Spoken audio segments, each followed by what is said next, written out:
মঘা নক্ষত্র। মঘা নক্ষত্রেরও নক্ষত্র অধিপতি হল কেতুদেব। মঘা নক্ষত্রের প্রতীক হলো একটি রাজকীয় সিংহাসন, অর্থাৎ এই প্রতীক দ্বারাই বোঝা যায় যে মঘা নক্ষত্রের জাতক জাতিকাদের মধ্যে একটি রাজকীয় শক্তি লাভের আকাঙ্ক্ষা থাকে।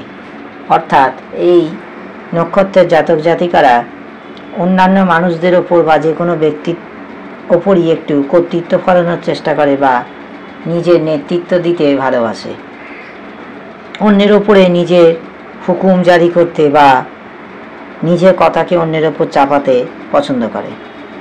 সব বিষয়েই তারা আগে থাকতে পছন্দ করে, যাতে সবার থেকে তারা এগিয়ে থাকে। একটু জেদি প্রকৃতিরও হয়ে থাকে, তবে ধর্মের প্রতি শ্রদ্ধাশীল হয় এবং আত্মবিশ্বাসী হয়।